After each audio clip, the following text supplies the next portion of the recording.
விரிவாக்கத்திற்காக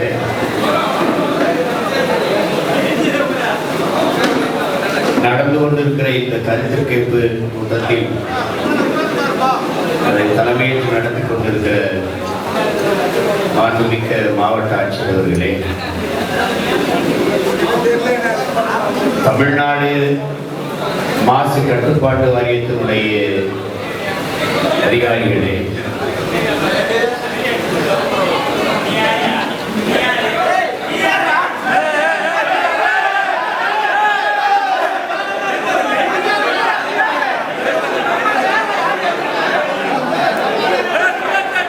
கருத்து கேட்பு கூட்டத்திலே பங்கேற்றிருக்கிற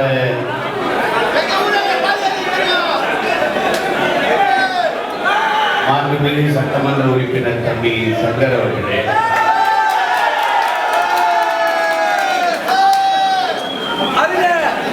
கருத்தை வழங்கி அமர்ந்திருக்கிற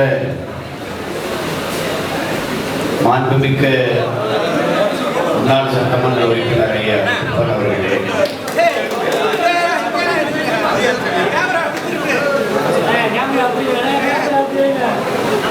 அரங்கை நிறைத்து அமர்ந்து நின்று கொண்டிருக்கிற என் உயிருக்கினிய உறவுகளை உங்கள் அனைவருக்கும்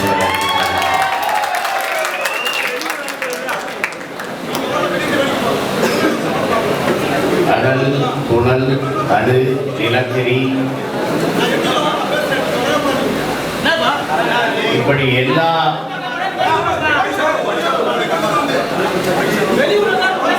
மின் உற்பத்தி திட்டங்களும்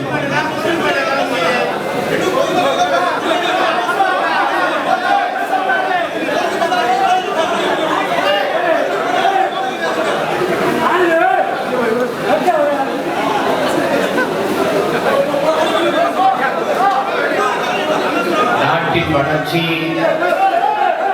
வேலை வாய்ப்பு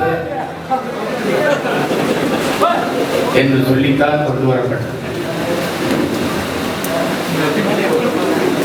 ஒவ்வொன்றும் சொல்லப்படுகிற போது வளர்ச்சி, வேலை வாய்ப்பு, வளர்ச்சி, வேலை வாய்ப்பு, இந்த வார்த்தைகள் கேட்கிற போது மிகவும் இனிப்பாக, தித்திப்பாக. மின்சாரம் இல்லாமல் எப்படி வாழ்வது, மின்சாரம் இல்லாமல் எப்படி நாடு வளரும், அதெல்லாம் சரி. ஆனால் அதை உற்பத்தி செய்வதற்கு, மின் தேவையை நிறைவு செய்வதற்கு நிலக்கரி மின் உற்பத்தியும், அணு உலை மின் உற்பத்தியும், இந்த அனல் மின் உற்பத்தியும் தான் இருக்கிறது. வேற வழியே இல்லை என்றால் அதை பற்றி உலகத்தில் பாதுகாப்பான அணு என்ற ஒன்றே கிடையாது. இதை அணு விஞ்ஞானிகளே சொல்கிறார். அணு உண்டு மேலே அமர்வதும் அணு உலைக்கு அருகிலே குடியிருப்பதும் இரண்டும் ஒன்றுதான் என்று அணு விஞ்ஞானிகளே சொல்கிறார்கள். அதை அனுமதித்தோம். ஆனால் மின்சாரம் சரி, ஆனால் அதனால் ஏற்படும் சூழியல் கேடுகளை, வாழ்வாதார இழப்பை மனச்சான்றோடு பேசுகிற எவராவது பாருங்கள், பயணித்து போகும், இதன் அருகிலே போகும் உலர் சாம்பல், பரணி, மூடி, அந்த நிலம் எவ்வளவு நாசமாக்கப்பட்டிருக்கிறது என்பதை பார்ப்போம். நீங்கள் துணியை துவைத்து காய போட்டால் அந்த துணியின் நிறம் என்னவாக இருக்கிறது என்று பார்ப்போம். நான் ஒரு கருப்பு வண்ணத்தில் மகிழ்ந்து வைத்திருக்கிறேன், அங்கே சென்று விட்டு திரும்புகிறேன், அது என்ன வண்ணத்தில் மாறுகிறது என்று பார்ப்போம். நீர், உணவு, சுவாசிக்கும் காற்று எல்லாம் நஞ்சாகிவிட்ட பிறகு விளக்கை வைத்துக் கொண்டு, வெளிச்சத்தை வைத்துக் கொண்டு என்ன செய்வீர்கள்? வினைத்து வைத்த அடலாம். வளர்ச்சிதான் தாயை கொண்டு விட்டு என்ன வளர்ச்சியை நீங்கள் காணப்போகிறீர்கள்? இங்கே கட்டமைப்பதெல்லாம் தாயின் மாறிலே பால் குடிக்கலாம், அது இயற்கை, இயல்பு, யதார்த்தம். மாறை அறுத்து ரத்தம் குடிக்கிற வேலையை வளர்ச்சி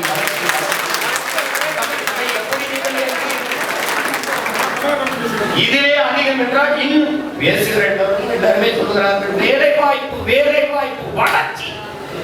வேலைக்கு என்ன கிடைக்கும்? பல தொழிற்சாலைகள் அப்படித்தான் கொண்டு வரப்பட்டது. இந்த நாடகங்கள் எல்லாம் எப்படித்தான் வளர்ச்சி, வேலை வாய்ப்பு, வேலை வாய்ப்பு, வேலை வாய்ப்பு. வேலைக்கு என்ன? சம்பளம். சம்பளத்தை வைத்துக் கொண்டு என்ன செய்யலாம்? 3 வேளை பசியாமல் சாப்பிடலாம். சாப்பாடு எங்கிருந்து வரும்? அதான் கேள்வி. சாப்பாடு எங்கிருந்து வரும்? குடிக்கிற நீர் விஷமாகி போனவர்கள், உண்கிற உணவு விஷமாகி போனவர்கள், சுவாசிக்கிற காற்று நஞ்சாகி போனவர்கள் வாழ்வதற்படி 100 பேரில் மரணம், 99 பேர் 90 பேர் புற்றுநோய் மரணம். காரணம் 3 வயது குழந்தைக்கு புற்றுநோய் வர காரணம் என்ன? மதுரந்தினாலா, புகைத்தாலா, பான்பராக்கு பீடா குக்கா போட்டாலா? இல்லை, தாய்ப்பாலை உண்டாது. தாய்ப்பாலில் இருந்து எப்படி புற்றுநோய் பரவியது? தாயின் பால் நஞ்சாகிட்டது. உலகத்திலே கலப்படம் செய்ய முடியாத, விஷமாக்க முடியாத ஒன்று இருந்தால் அது தாயின் பால் தான். அதுவே விஷமானால் அதற்கு காரணம் என்ன? தாய் உள்ள உணவு விஷமாகிவிட்டது. அதனால் தாய்ப்பால் நஞ்சாகிவிட்டது. குழந்தைக்கு பல புற்றுநோய் மருத்துவமனைக்கு போகலாம். 3 வயது 2 வயது குழந்தைகள், பிஞ்சு குழந்தைகள் புற்றுநோயா அவதி வருவதை நீங்கள் பார்க்க முடியுதா? இல்லை என்று மாற்று மின்வர்கள் இருக்கிறது. உலகில் ஜப்பான், ஆஸ்திரேலியா, அரபு நாடுகள் கடல் அலை மின்சாரம் தயாரிக்கிறார். சூரியனுக்கு எந்த கேடும் இல்லாத காற்றாலை சூரிய ஒளி மின்குங்க. சூரிய ஒளி முடியாதவங்கள செய்ய முடியாதா? செய்ய முடியாதா? நெய்வேலி பழுப்பு நிலக்கரி, அந்த நிலம் யாருடையது? தொடங்கி வைத்தவன் எவன்? நம்முடைய தாத்தன் ஜம்புலிங்க முதலியார் தன்னுடைய சொந்த நிலத்தை கிணறு தோண்டும் போது கருப்பாக வருகிறது. என்ன அன்றைய முதல்வர் ஐயா காமராஜருடன் காட்டும் போது ஆய்வு செய்த போது நிலக்கரி என்று தெரிய வருகிறது. இது நம்மிடத்தில் இருப்பதிலே, நாட்டிடத்தில் இருப்பது நாட்டு மக்களுக்கு நல்லது என்று அன்றைய பிரதமர் ஐயா நேரிடத்தில் கொடுத்தார். தன்னுடைய சொந்த நிலத்தை 500 ஏக்கரை இந்த நாட்டின் நலனுக்காக கொடுத்தவர் நம்முடைய தாத்தா ஜம்புலிங்க முதலியார் அவர்கள். அதிலிருந்து இன்றைக்கு இந்தியாவிலே 81 விழுக்காடு நிலக்கரி உள்ள ஒரே மாநிலம் தமிழ்நாடு. நம்முடைய நிலம் அவ்வளவு வளம் கொடிக்கிற நிறைந்த நிலம். இன்றைக்கு தோண்டி தோண்டி 60,000 ஏக்கர் எடுத்திருக்கிறார்கள். நிலம் என்னது, வளம் என்னது, வேலை வாய்ப்பு வட இந்தியர்கள் 299 பேரில் என் உடன் பிறந்தார்களே, 299 பேர் வேலை கால் எடுத்ததில் ஒருவன் கூட தமிழன் இல்லை. நிலம் என்னது, வளம் என்னது, வாழ்விடத்தை விட்டு வெளியேறியவன் நான். சொந்த நிலத்திலே அகதியானவன் நான். வெளியேறி நின்று வேலை வாய்ப்பாக இன்னைக்கு நிலக்கரி மின்சாரங்களுக்கு காற்றாலை, கடல் அலை, சூரிய ஒளி மின்சாரம், தீர்ந்து விடுகிற வளம் நிலக்கரி வளம், தீர்ந்து விடாத வளம் காற்றாலை, சூரிய ஒளி, கடல் அலை. இயற்கை தாய்க்கு, சுற்றுச்சூழலுக்கு எந்த கேடு இல்லாத மின்சாரத்தை தயாரிக்க முடியும் என்று வாய்ப்பு இருக்கும் போது எதற்காக அனல் புனல் அணுவை நிலக்கரியை கட்டிக்கொண்டு அட வேண்டும் என்பதுதான் இந்த மண்ணை பேரன் கொண்டு காதலிக்கிற உங்கள் உடன் பிறந்தார்கள் எங்களுடைய கேள்வி. இந்த அனல் மின்சார நிலையம் நீட்டிக்கப்பட வேண்டும் என்று விரும்புகிற பெருமக்களை நான் ஒன்றே ஒன்று வேண்டி கேட்டுக்கொள்கிறேன். இந்த அனல் மின்சார விரிவாக்கம், இந்த உலர் சாம்பல் இதுவெல்லாம் பாதுகாப்பானதுதான். அதையும் தாண்டி வேலை வாய்ப்பு, சம்பளம் தான் முக்கியம் என்றால் கருத்து சொல்கிற பெருமக்களே, உங்கள் வீட்டை அந்த அனல் மின் நிலையத்துக்கு அருகில் கட்டிக் கொள்ளுங்கள்.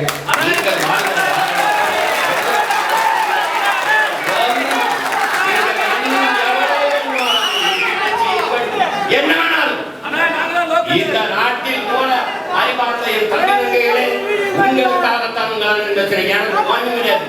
ஒன்ன கவனிங்க, இருக்கிற மீனம்பாக்கம் விண்ணூர்தி நிலையத்திலே பறக்க பிளைட் கிடையாது. பறக்க ஒரு வண்டி இண்டிகோ தவிர வண்டி கிடையாது.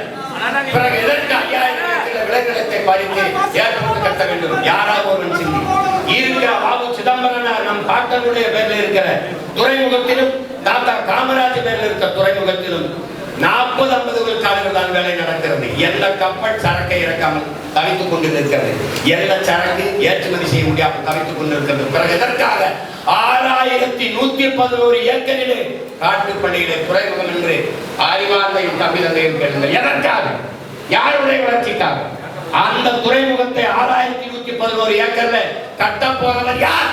அதானி. ஒரு தனிப்பட்ட முதலாளியின் வளர்ச்சியை, ஒட்டுமொத்த நாட்டு மக்களின் வளர்ச்சியை ஒரு முதலாளி வளர்ந்தால் நாடு மக்கள் வளர்க்கும் என்பதை எப்படி நம்புகிறீர்கள்? 80 கோடி ஏழை மக்கள் என்று இந்த நாட்டை ஆளுகிற அமைச்சர் சொல்கிறார், 80 கோடி ஏழைகளுக்கு 5 கிலோ அரிசியும் 2 கிலோ பருப்பும் கொடுத்தோம் என்று கொரோனா நேரத்தில். 80 கோடி ஏழை, 28 விழுக்காடு இரவு உணவில்லாமல் உறங்கச் செல்கிற மக்கள், பல கோடிக்கணக்கான பச்சிளம் குழந்தைகள் பசியோடு படுக்க செல்கிறார்கள். என் அன்புடன் பிறந்தவனே, பல கோடிக்கணக்கான குழந்தைகள். இந்த வளர்ச்சியை சொல்கிற பெருமக்கள், இரவு உணவில்லாமல் என் நாட்டு குடிமக்கள் உறங்கச் செல்ல மாட்டார்கள், பசி இல்லாத பச்சிளம் குழந்தைகள் படுக்க செல்வார்கள் என்ற உறுதியை தர முடியும் என்றால், நீங்க எத்தனை அங்குலையும் கட்டுங்கள், எவ்வளவு ஆனந்தத்தை உருவார்கள், ஒரு பிரச்சனை இல்லை, ஒன்றும் மாற்றே இல்லையே.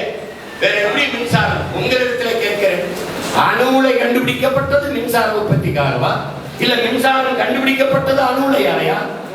சொல்லுங்க நீங்க. இயங்க விளைநிலங்களை பறித்துத்தான் சூரிய ஒளி தகவல்கள் போடுவார்கள். இவர்கள் டிபேட்டாக போட முடியாதா? அரசு கட்டிடங்களில் மேற்கூரையில் போட முடியாதா? ஏன் இந்த கட்டிடத்தின் மேற்கூரையில் போட முடியாதா?